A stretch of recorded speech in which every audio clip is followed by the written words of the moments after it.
lot of you guys know I'm pretty much a bit autistic when it comes to food. I don't drink pasteurized milk. I don't eat seed oils.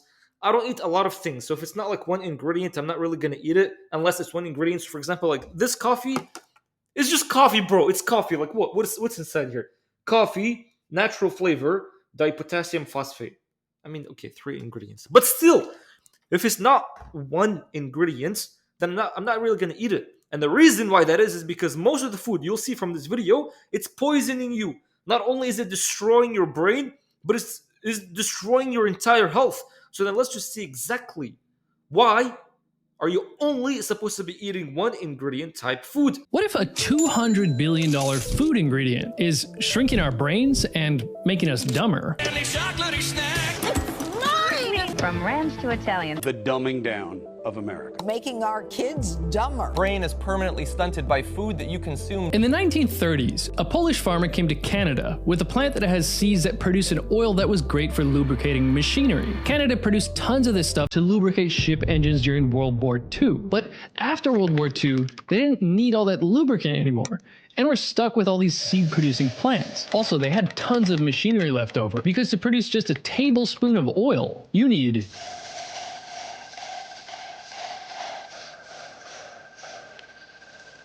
70,000 seeds. To get this tiny amount of oil, they ran the seeds through a long industrial process. With high pressure, forcing out the oil to a second extraction. 70-minute wash with a solvent. They wash the oil with sodium hydroxide. They bleach it, then use a steam injection heating process to... Habibi, if this oil is going through so many steps just to be produced, leave it. Just leave it, bro. What oils do I say you're supposed to use when eating? Coconut oil is good. Extra virgin olive oil is good. Ghee or butter is good. When did butter become something bad? Butter was always good. All of a sudden now they're coming out with people saying that butter is bad for your health and all that stuff. If anything, vegetable oil is bad for your health. And they're calling it vegetable oil. Just think of that for a bit. They're calling it vegetable oil. When in reality, just look at the way it's being made. There's nothing vegetably about any of this stuff. remove the canola odor. And they then sold it as cooking oil for humans. Healthy cook. And the most evil lie of all time is that they started saying this is heart healthy. Canola oil is heart healthy. What kind of heart healthy oil is this? You do realize, even McDonald's, right? McDonald's, they used to cook their fries, their food with beef tallow, beef fat, which is good. Beef fat is good. Why? Because it's one ingredient. It comes from natural sources. Ever since they switched to vegetable oil, or I believe it was canola, that's when America started gaining a lot of weight. That's exactly when they started gaining a lot of weight. If you cook potatoes, fries with like beef tallow, beef oil, that's good. There's benefits in it. But if you're cooking it with vegetable oil, that's why you start to get lots of acne. That's why you start to get lots of diseases. And yet, people, for some reason, they still fall for it. This wasn't even made for humans. And I'm pretty kind of shocked that Canada was the one that did that. Canada? Really, Canada? They used to use it for ships, man. They used to use it for machines, not for humans. You're not a machine. With new Mazola Rice Blend. Mazola Canola. Canola oil is now the most commonly used cooking oil today. You probably have it in your pantry. Seed oils. Seed oils. The I don't most have it. unhealthy ingredients that we have. Seed oils are of the devil. And when you want to stop using them, you can't. They're in every food. In 1865, we ate 0 grams of vegetable oil. But now the average American consumes 720 of the calories in their diet from these highly processed oils every day. Now, vegetable oils, also called seed oils, contain a very specific type of fat that for 99% of human history, we didn't eat that much of. And the human brain is mostly made of fat. It's about 60% fat. So the question is, could eating a ton of all this processed seed oil fat be affecting our brain and our intelligence? So we eliminated Alzheimer's disease by eliminating vegetable oil, corn oil, and soy oil from the animal's diet and putting in large doses of vitamin E and selenium. By the way, if you're interested in reducing the negative health effects of these seed oils, make sure and watch the video to the end because I've got a free gift for you. Now let's rewind a little bit. Damage to children, like brain damage, learning disabilities. Back in 1979, researchers were shocked to see a notable decrease in the average IQ of children in Massachusetts. Not only were these kids slower at learning, but something was affecting their brain to where they were more distractible, hyperactive, impulsive, and easily frustrated. In the 1920s, Thomas Midgley had just made a new product for the automotive industry that he projected would make billions of dollars. Modern gasoline gives the greater performance. That product was tetraethyl lead, which was used to make leaded gasoline. Leaded gasoline was far more profitable. From the 1920s, cars all over the country were pumping the poisonous lead into the air every day. Mounting medical evidence that lead is damaging children's brains. This dramatic change in the air led to a decline in the IQ of children. Luckily, our brains are now safe from this because leaded gasoline was phased out starting in 1973. 2 years from now, cut lead by 91%. So then what happened after 1973? IQ scores seem to be drifting up, but there's also evidence that the effect is slowing down and possibly reversing. Oh boy. In 2018, Norwegian researchers revealed data that IQ scores started to slightly decrease for men born after 1975. The lead author, Ole Roseberg, says that similar studies in Denmark, Britain, France, the Netherlands, Finland, and Estonia all found the same thing, a trend of decreasing IQ scores. Now, Roseberg points out that someone might criticize this finding, saying that because IQ has a lot to do with genetics, maybe it's just more dumb people are having more kids. But he says no, it has to be environmental factors, because they found the same downward trend in IQ within families. Dr. Michael Crawford, director of the Institute of Brain Chemistry and Human Nutrition, says that based on current trends, we are heading for an idiocracy. There are tons of factors to IQ, but evidence is piling up that a different, cheap, and profitable invention is now polluting our brains. This completely new and unnatural product has created a $212 billion industry, and it's not in the air, but our food supply. Dr. Michael Crawford's data suggests that a new, specific type of fat added to the global food supply may be de-evolving our brains. Now, that's a huge claim. So let's take a look at what makes our brains so big and smart in the first place. Lucy, the worst rated movie of Scarlett Johansson's career, has a scene where her brain becomes so powerful that she can travel back in time, allowing her to meet a human ancestor also named Lucy. You see, Lucy is a member of a species of primate that really existed 3.2 million years ago. Primates' brains leading up to Lucy's kind had been growing very slowly and steadily. However, something happened around 2 million years ago. Brain size started mysteriously increasing way faster, ending up with humans having massive brains way ahead of schedule. In fact, the human brain is so abnormally large that if height increased at the same rate that brain volume did, female humans' height today would be around 8.5 feet or 260 centimeters. So why did this happen?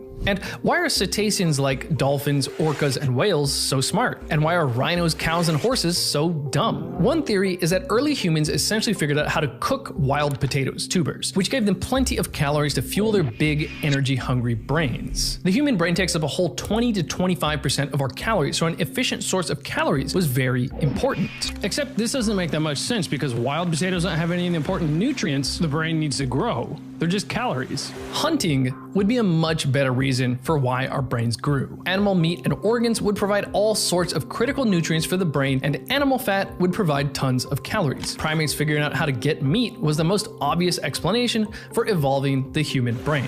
However, zoologist Dr. Michael Crawford thought that there was another piece to the puzzle. In the 1980s, he decided to investigate what types of fat there were in the bodies and brains of various types of animals. He noted that high levels of two fats helped make the brain grow, and there was a third fat that seemed to be bad for brain growth. The two fats that made the brain grow and therefore were very important for the evolution of the brain are arachidonic acid, AA, and docosahexaenoic acid, DHA. Humans could get plenty of AA by hunting various land animals, but land animals aren't that great of a source of DHA. You can get a good amount of DHA from the brains and eyes of animals, but early humans would have had to crack open a ton of animal skulls to get a steady supply of DHA. It's a little while since I've cooked sheep's brains. Really? DHA is most important during development of the brain. Crawford argues that the real reason human brains evolved was because early humans found a more simple way to get the special DHA. Now, primates like humans and monkeys have enzymes that allow them to make a very small amount of DHA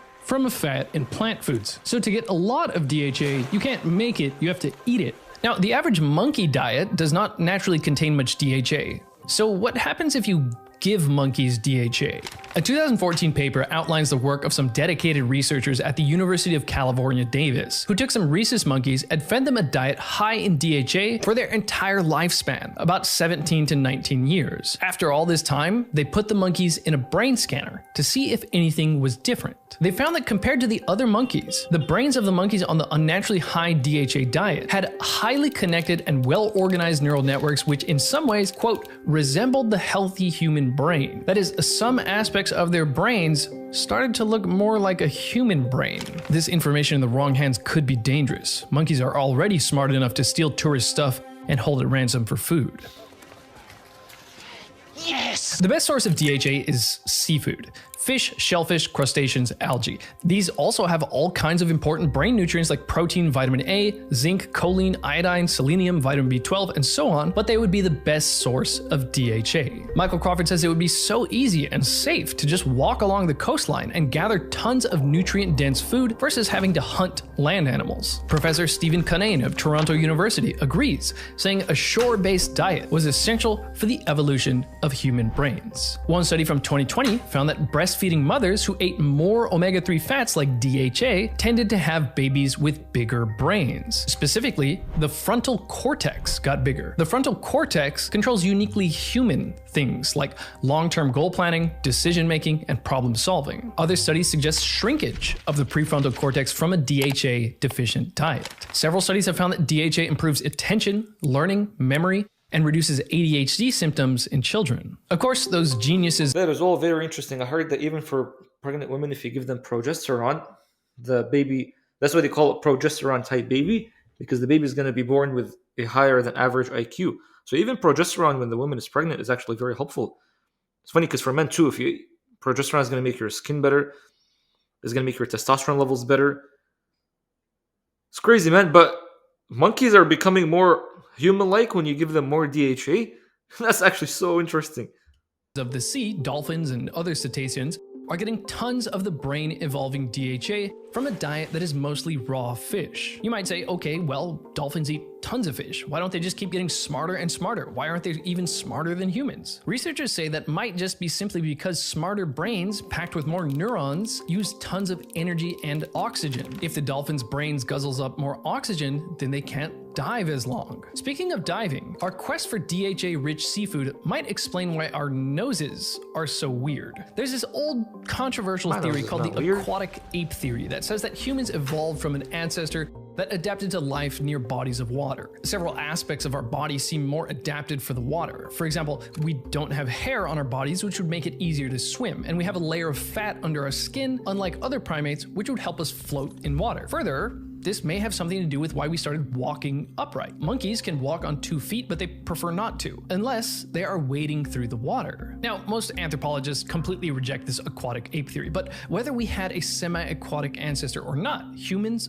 are very good at diving. The human spleen, for example, is larger than in other primates, and it acts as a reservoir of oxygen-carrying red blood cells, which allows us to hold our breath for longer. The Bajau people near the Philippines live a sea nomad type of lifestyle, where they spend hours a day diving for all kinds of DHA-rich seafood like shellfish, shrimp, crab, fish, octopus, sea urchin, and squid. And their genetics gift them with an abnormally large spleen, which is thought to be why some Bajau can hold their breath for over 10 minutes. Now, another interesting aspect of humans is our protruding noses. Unlike monkeys' flat noses, human noses are better at preventing water from getting in the nasal cavity when we swim or dive. Most monkeys are not good swimmers, but the proboscis monkeys are, and they happen to have these big protruding noses. As of 2019, yeah, that monkey looks so funny, man.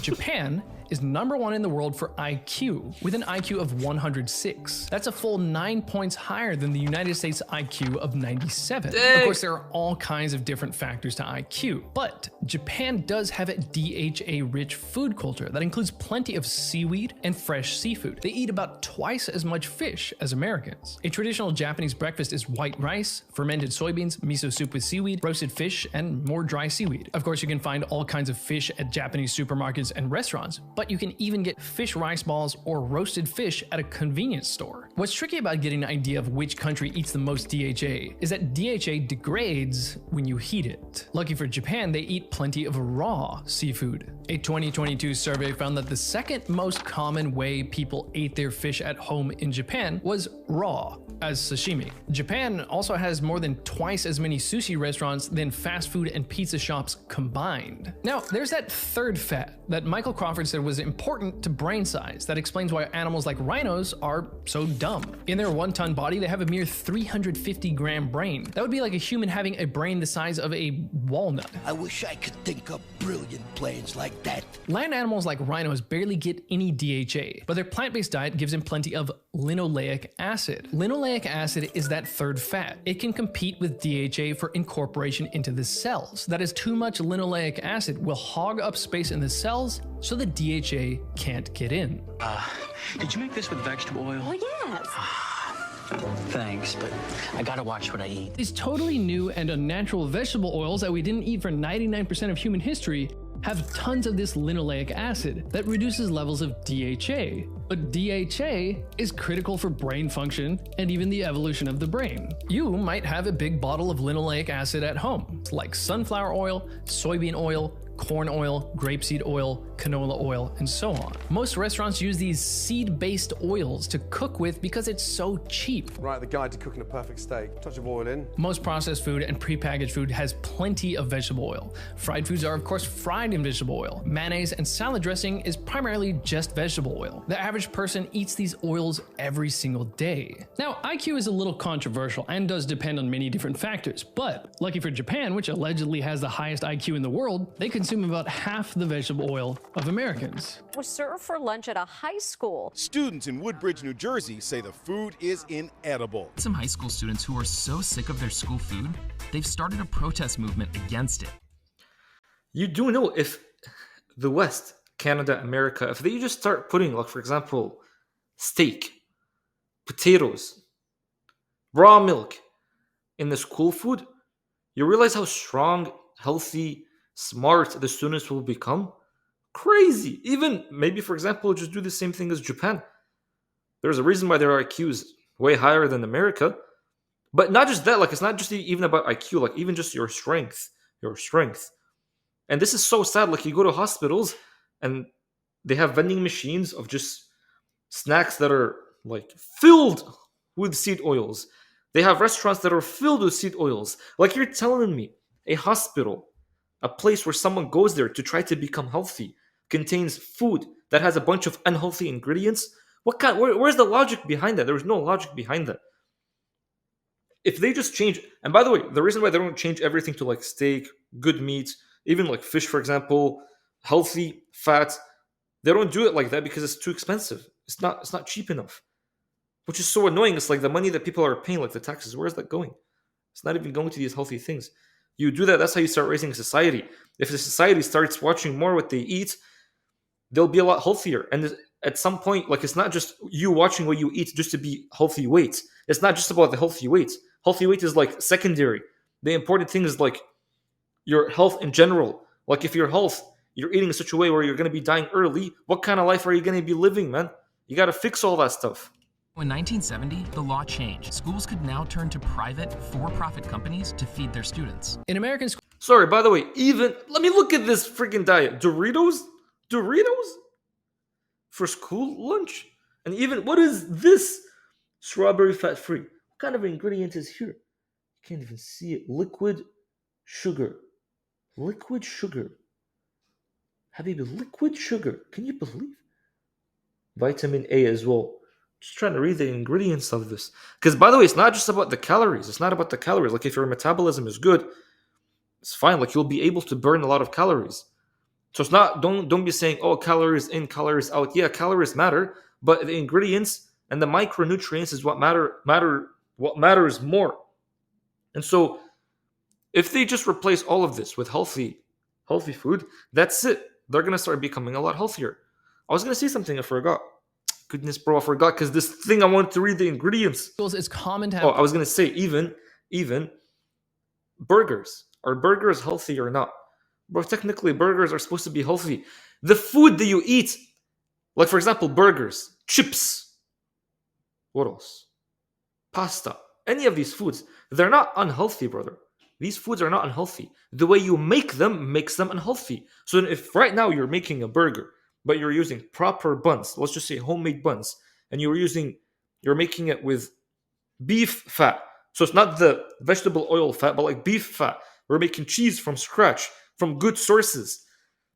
Not only will it be tasting a lot nicer, it's going to be a lot more delicious, but it's going to be a lot more healthy because you're cooking it with healthy ingredients. This, for example, the pasta. If the pasta doesn't have bad ingredients, it's good. It's not bad. If the cheese has proper ingredients, it's good, man. It's not bad. So they can literally keep the same products that they're having, just cook it with better ingredients. Make better chips or give better chips. Put better ingredients in the food, man. Plenty of processed food on the menu. You cut back on everything. Salaries, supplies, the food. In Japan, school lunches are planned out by a nutritionist, and it's standard to make them fresh from scratch every day. What's alarming is that Michael Crawford found that those animals with high linoleic acid and low DHA had smaller brains. The animals with high DHA and low linoleic acid had bigger brains. He says that this state of high DHA and low linoleic acid is what allows the brains to grow and evolve. Now, as Nina Teicholz laid out in her book, The Big Fat Surprise, in 1911, the soap maker Procter & Gamble figured out that they could take seeds from cotton, something that no one eats, run those seeds through an industrial process, and make something that looked sort of like lard, a very common cooking fat at the time. They launched a massive marketing campaign, positioning their product as a cleaner, more modern alternative to lard. And by You see what I mean by copywriting? You learn copywriting, you can change an entire history, an entire direction of a nation. These people, they created these ads and they literally changed the entire direction of a nation. This nation was eating proper fat, animal fat, which is good fat. All of a sudden, now they're eating fat made from cotton, fat made from unnatural things. All of a sudden, everybody 100 years later is fat. 1916, sales of their crystallized cottonseed product, Crisco, reached 60 million pounds. Various other vegetable oils like corn oil, canola oil, and soybean oil came on the scene, and this is how we went from eating 0 grams of vegetable oil a day in 1865 to 80 grams a day today. That's over a pound of vegetable oils a week. That's around 720 calories from oil a day. Vegetable oils are now a $212 billion industry as of 2022. Further, the dietary guidelines for Americans were introduced in 1980 and recommended we swap animal fats like butter and lard for vegetable oils. It makes you wonder if this... Habibi, I know a lot of you guys are ignorant about this, and it's okay because you don't really study these things. Animal fat is a lot better than vegetable oil, than seed oils. And I used to think of this too. Like, I remember I once saw my sister cooking with butter, and I was like, no, butter is so bad. You got to cook with vegetable oil because vegetable oil is vegetables. Vegetables are healthy, man. When in reality, you know you're maturing when you realize that vegetables are not even healthy. This is the funny part. The animal fat is a lot healthier. Animal meat is a lot healthier. But obviously, when you're going to be eating animal meat, you need to be eating it from halal sources, because there's even people that say, like, you know, some of the frugivore people, they're like, no, you got to be only eating fruit diet because fruit diet is the best diet, and meat diet is unnatural, it's unhealthy, it's unspiritual. Sure, only eat it if it's halal, because once it's halal, that's it. Even because their argument is that the energy within the meat, because it's dead meat, it's not good meat, it's going to ruin your life. And I actually agree with that. But halal meat is not dead meat.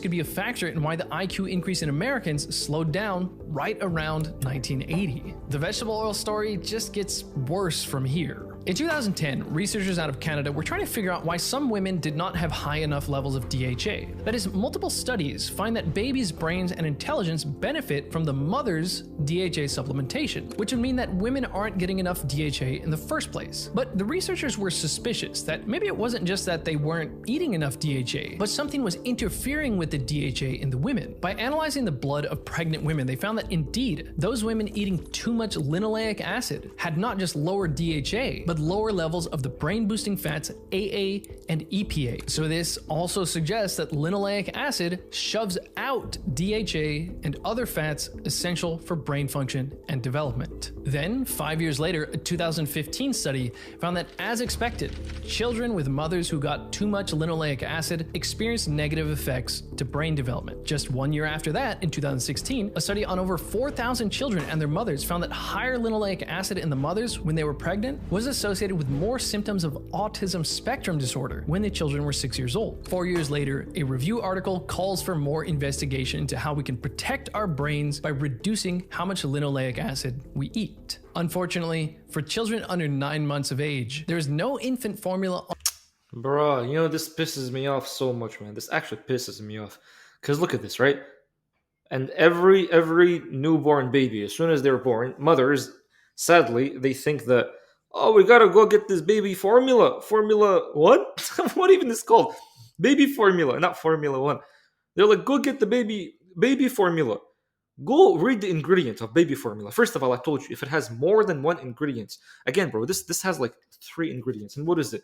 Let me tell you again, coffee, natural flavor, and dipotassium phosphate. I don't even know what dipotassium phosphate is, man. But is it bad? I don't care. It's just one bad ingredient, if it is even bad. Coffee is not bad. But for example, baby formula. How many ingredients? Over 10! Over 10 ingredients! My sister was actually feeding my nephew baby formula, and I felt so bad.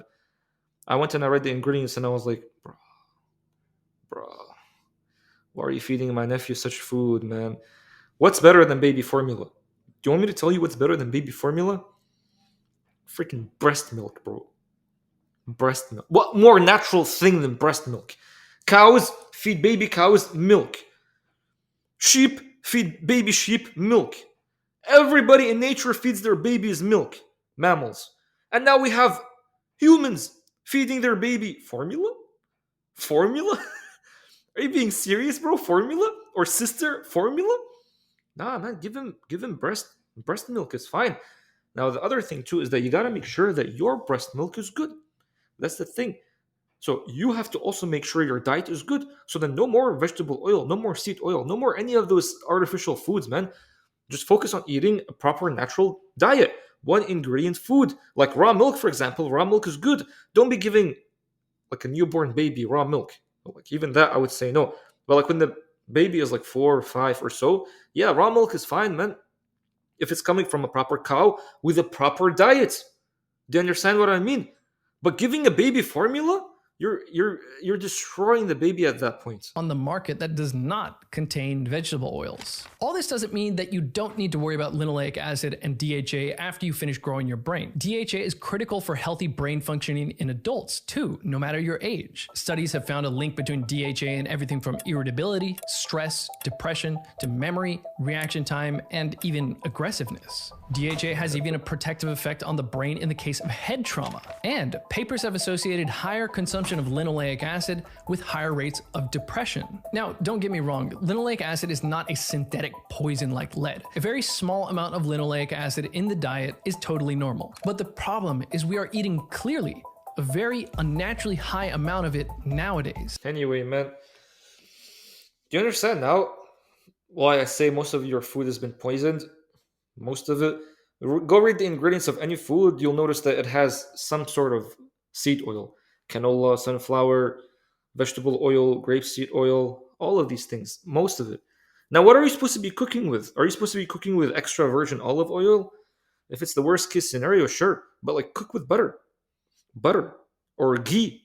Ghee is good.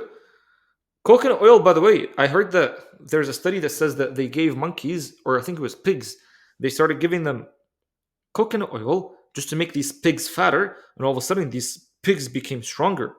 Like they look like they had more muscle, which is so funny.